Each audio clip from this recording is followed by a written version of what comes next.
एक भक्त और देवबंद से वृंदावन आए, इनका नाम था श्री छबील दास जी। इनको तांबुली कहते थे सब, क्योंकि इनका काम क्या था?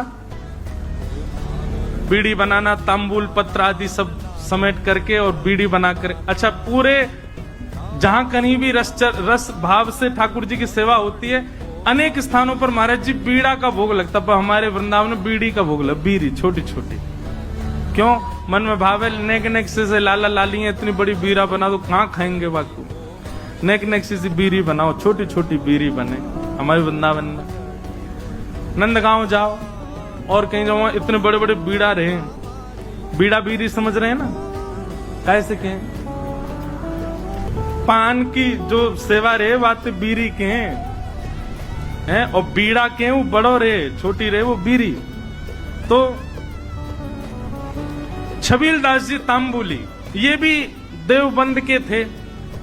इनको भी महाप्रभु जी की बड़ी याद आई, और आप भी महाराज सब छोड़ छाड़ करके वृंदावन आ गए। बोले कि वहीं जाके छोटी छोटी बीड़ी बनाऊंगा, राधा वल्लभ लाल जी को पवाए करूंगा। आए, आकर के महाप्रभु जी के चरणों में प्रणाम किया, और प्रणाम करके कहा मुझे सेवा प्रदान करो। बहुत ध्यान से सुनना सब लोग। महाप्रभु जी बोले क्या सेवा करोगे? बोले हम पे तो एक ही काम आवे, बीड़ी बनावेंगे, प्रियालाल जी आप बनाओ। बोले ऐसी बीड़ी बनाओ जो मुख में जावे के बाद भी लाल जी को श्रम नहीं करना पड़े, अपने आप ही घुल जाए करे। महाराज जी कितना विचार हमारे ब्रजमंडल में किया जाता। आप कभी दाऊ जी जाओगे ना, दाऊ जी वहां श्री बलराम जी का मंदिर है। महाराज जी दाऊ जी में शाम को जब ठाकुर जी का, दाऊ जी का प्रसाद बनता है, इतनी छोटी छोटी पूड़ी बनती हैं। मैंने पूछी गुसाई जी इतनी छोटी पूड़ी काई को? बोले कहीं तोड़वे में श्रम नहीं है, जा पूरी पूड़ी उठाओ, सब्जी लगाओ, खा जाओ। मैंने की भैया ये लाड प्यार करके मूड हम नहीं बैठा रखे हैं ठाकुर जी इतना लाड करें ठाकुर जी से, बताओ ऐसी छोटी छोटी पूरी ये तोड़नी नहीं पड़ जाए। ऐसे हमारे ब्रजमंडल की सेवा है भैया। तो महाप्रभु जी ने आज्ञा करी ऐसी बीड़ी बनाइयो कि प्रियालाल जी के मुख में जाए, मुख में जाते ही घुल जाए। वो ठीक है। अब तो महाराज वो इसी भाव में बीड़ी सिद्ध करता था, पानों को रात में भिगोता, उनको बिल्कुल नरम सा बना के वही सामग्री भीतर, वो भी निधान महाप्रभु जी ने बताया क्या क्या सामग्री जाएंगे, उसके अलावा कुछ नहीं। बिल्कुल भी ऐसा ना हो कि मुख में जाकर के थोड़ा भी श्रम करना पड़े। रोज बीड़ी बनाता, चांदी के बढ़िया सुंदर पात्र में उनको भर के लेके जाता, और सेवा में जाकर के श्री राधा वल्लभ लाल जी की सेवा में पधराता। एक बात बताएं आपको, ठाकुर जी के जितने भी अधरामृत हैं उनमें सर्वश्रेष्ठ है बीड़ी। क्यों? बाकी को अधरामृत महाराज जी ठाकुर जी पामे, पर बीड़ी को भोग ऐसा है ठाकुर जी क्या करें, वाकु पामे और मुख से लगा करके अधरामृत को स्पर्श करा करके तब वाकु पधरा नेक नेक पामे। एक बीड़ी तो नेक लियो, दूसरी तो या को मतलब यह है कि मुख्य अधरामृत ठाकुर, वैसे तो सबका छू है, पर बीड़ी में विशेष ठाकुर जी को अधरामृत को भाव रहे। तो ये छबील दास जी तांबुली आए और इनने बीड़ी की सेवा ये छबील दास जी तांबुली आए और इनने बीड़ी की सेवा प्रारंभ करी। ठाकुर जी के लिए बढ़िया बीड़ी बनाते, चांदी के पात्र में ले जाके पधरा देते। महाप्रभु जी ने एक दिन बीड़ी को प्रसाद ठाकुर जी को पधरा करके, और जब अधरामृत है गयो, प्रसादी है गई, स्वयं पाए, बड़ा आनंद आया। महाप्रभु जी को लगे कि हाँ ठाकुर जी के योग्य सामग्री बन रही है। एक दिन बड़े प्रसन्न थे महाप्रभु जी, तो विराज रहे थे, सब सेवक गण चारों ओर बैठे थे। अत्यंत प्रसन्न श्री हितरवंश महाप्रभु सबसे बोले, कछु मांगो भाई, तुम्हें कहा चाहिए। आज मैं इतना प्रसन्न हूँ, आज प्रियालाल जी को ऐसा दर्शन भयो है, इतना आनंद मन में उमड़ रहे हो कि मन एरो जो मांगोगे सो दूंगो, बताओ क्या चाहिए। चरण दबा रहे थे छबील दास जी तांबुली। हाँ भाई तांबुली छबील दास, तू बता क्या चाहिए। तेरी बीड़ी पाई, बहुत बहुत स्वाद, और बिल्कुल ऐसा लग रहा हो कि हाँ प्रियालाल जी को सुख मिलता होगा, बता क्या चाहिए। आहा, छबीलदास तांबुली चरण दबाते दबाते बोले, जो मांगूंगा सो दोगे? महाप्रभु जी बोले, क्या चाहिए बता, आज्ञा कर।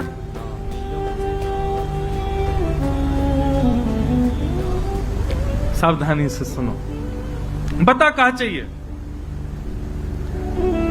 तो छबीलदास तांबुली कह रहा है, बोले कि जय जय, हमें ऐसा अनुभव भयो, हमने ऐसी सुनी है कि श्री राधा वल्लभ जी आपसे बात करें, आपके संग बैठे, आपको हाथ पकड़ लें, आपकी गोद में बैठ जाएं कूद के।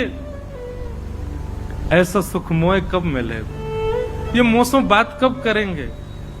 वे मेरो हाथ कब पकड़ेंगे? मेरी गोद में कब बैठेंगे? मेरे हाथन से बीरी कब पामेंगे? आपको देना है तो महाप्रभु जी बस यही कृपा कर दो।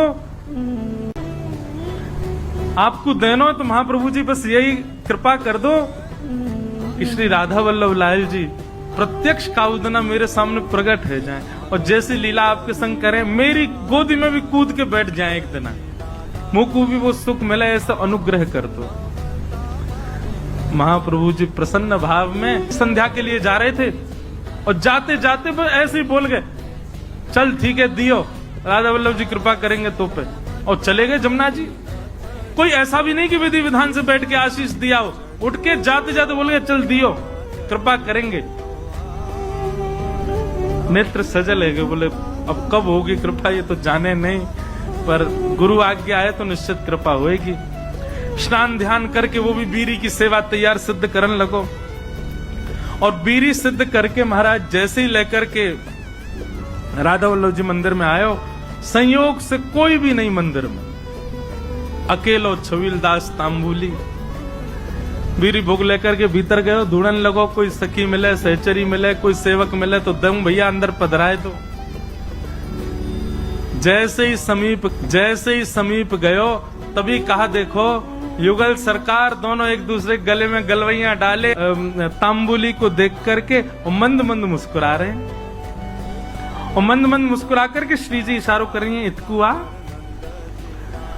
अब तुम। अच्छा एक बात, हाँ वो तो बताना भूल ही गया मैं, जब उसने महाराज जी महाप्रभु जी से यह आज्ञा मांगी कि आप ऐसा अनुग्रह करो कि प्रियालाल जी मुझको प्रत्यक्ष दिखें, तब महाप्रभु जी कह में सह पाएगा उनके स्वरूप को। वो अगर प्रकट है गए तो उनके स्वरूप माधुरी, रूप माधुरी को झेल लेगो ना, झेल लेगो तो तुमको आशीष दूंगा। तो माने कही रूप देखने के बाद झेलनो ही ना है, प्राण निकल जाए, बस रूप दिख जाए एक बार, वाक्य बात। अच्छा क्योंकि एक बात बताएं, सहचरी भाव में और अंतरंग भाव में प्रियालाल जी तो अपनी लीला करते हैं, आपको तो बस प्रवेश मिल जाता है, और कहीं उनकी छवि देख करके आप बेहोश हो गए तो कई जगह महाराज जी हमारे वृंदावन रस रीति में उसको अपराध माना जाता है।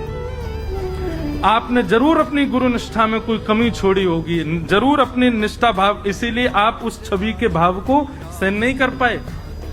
इसलिए महाप्रभु जी ने कहा झेल लेगो, झेल पावेगो स्वरूप को।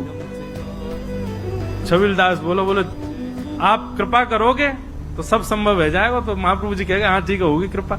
आज जैसी आयो, और आज महाराज बस थोड़ी देर पहले की बात है, महाप्रभु जी कह के गए कृपा होएगी, इतने में महाराज बस थोड़ी देर पहले की बात है, महाप्रभु जी कह के गए कृपा होएगी, इतने में ही वो बीड़ी लेके आयो, इतने में तो कृपा है गई, प्रिया प्रियतम साक्षात खड़े वहां के सामने, श्री जी इशारा कर रही है इतकुआ।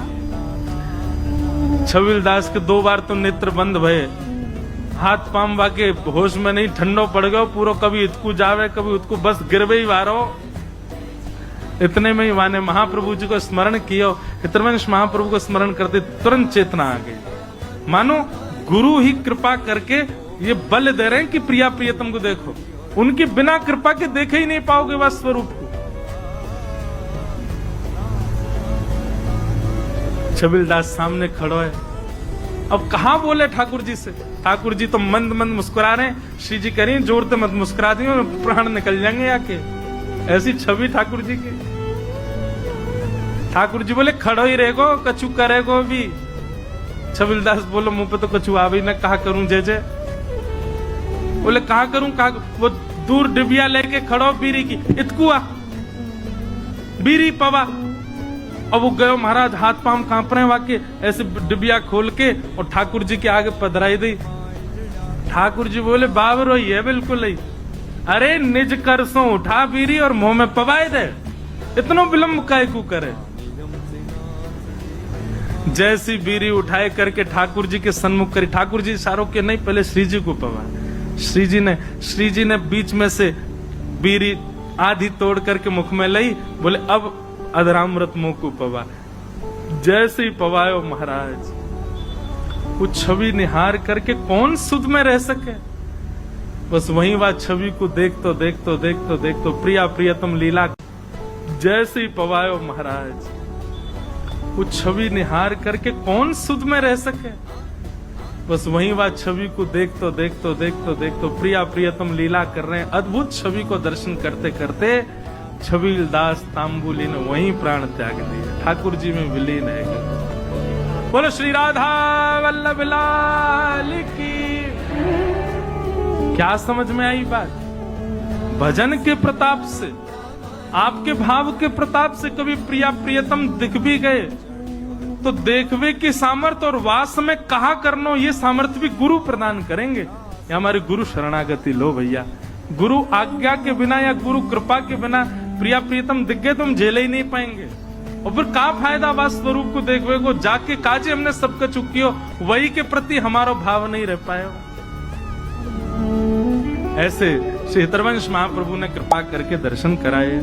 जय जय राधा वल्लभ हित हरिवंश, जय राधा वल्लभ हित हरिवंश, जय जय राधा वल्लभ हित हरिवंश, जय राधा वल्लभ हित हरिवंश, जय जय राधा वल्लभ प्यारो हरिवंश, जय जय राधा वल्लभ प्यारो हरिवंश, जय जय राधा वल्लभ प्यारो हरिवंश, जय राधा वल्लभ प्यारो हरिवंश, जय जय श्री वृंदावन